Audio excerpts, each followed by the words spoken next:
GM Ryan Poles detailed how the Bears will cast a wide net and leave no stone unturned in their search for a new head coach. Yesterday, Chicago completed an interview with Mike McCarthy for that very job.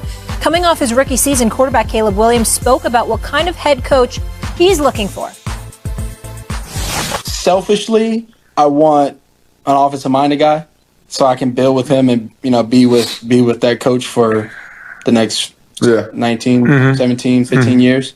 And so I can also learn and grow and, things like that. But if we get a overall, grand scheme coach and is good with time management, good with the clock, good with helping control the game, it's a big factor, obviously.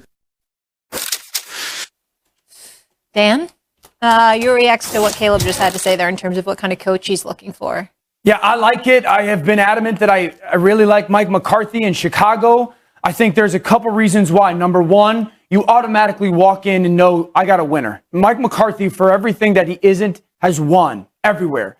Number two, he's got a proven track record of elevating quarterbacks, developing quarterbacks, specifically young ones. There's a lot of similarities style-wise when Aaron Rodgers was younger to where Caleb Williams is as a younger quarterback. He got Matt Flynn to play well. He's elevated Dak Prescott. So the known of this guy takes quarterbacks and develops them, I love. I think the third thing is this. The one thing that Caleb has to develop in and grow in is playing in structure, on time, bang, bang, okay?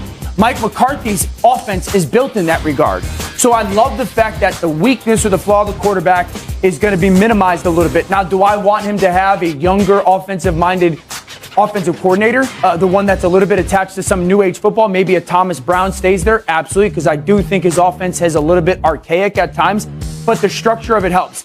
The last thing I'm going to say is this, two-part, okay? Stephen A, two-part.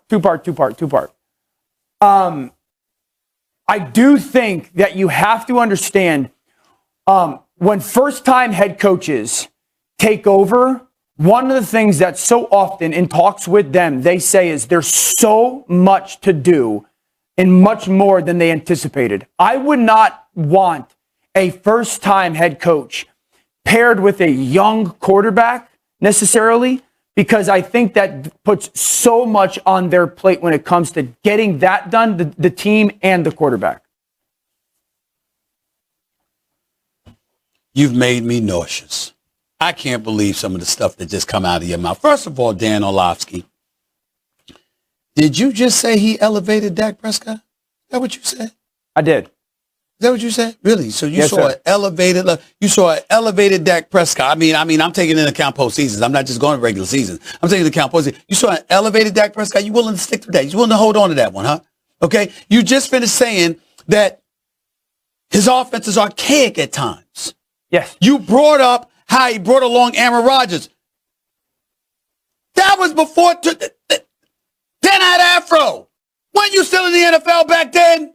You weren't working on ESPN. That's over a decade ago, man. That doesn't make it non-factual. My God. Some of the things you say sometimes, that doesn't make it it's non-factual, unbelievable. It's unbelievable. Really? Non-factual. When Aaron Rodgers parted ways from Green Bay, before that, when Mike McCarthy lost his job. Yes, sir. Wasn't the word archaic used by numerous analysts all over the place? Me. All right. You too, right?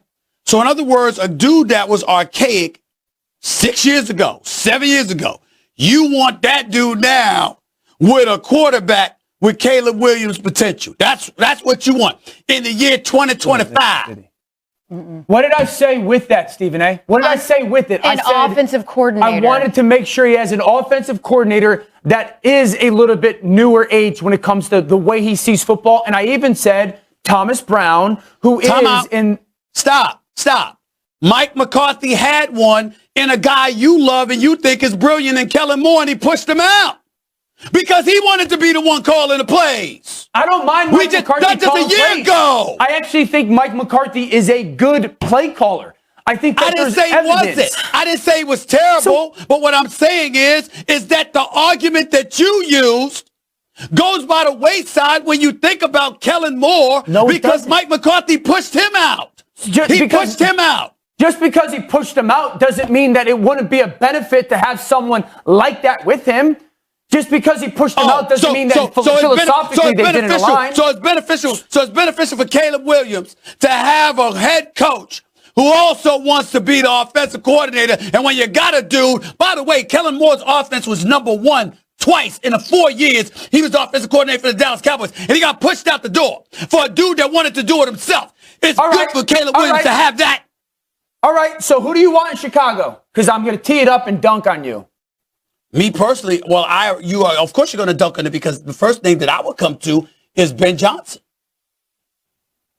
Okay, Stephen A. This is my problem with everyone who thinks we have a young quarterback. We have to get a young offensive line. Give me the examples in the NFL of recent time. I'm not talking 25 of these super young quarterbacks, and we pair them with an offensive mind, and it works. Because I could give you like 2. Okay, give me the 2. Sean McVay and Jared Goff was one that worked, but I do think we have a little bit of evidence that Sean's brilliant. One of one. I would say Joe Burrow and Zach Taylor, and then maybe, and this is the maybe, Mike McDaniel and Tua. Okay. All the other ones that we say we got a young quarterback, man, we have to. No, you don't. Because I would say Josh Allen went with Sean McDermott, and I would tell you C.J. Stroud went with DeMeco Ryans, and I would tell you Jaden Daniels is with Dan Quinn. I'd tell you Lamar Jackson was with John Harbaugh. So it doesn't have to be, we got to get him in a young... I didn't say it has to be. I said that's what I'd want. You asked me what I'd want. That's what I want. I'd rather have that than a dude who's older and has been accused of being archaic paired with a guy that's a young stud.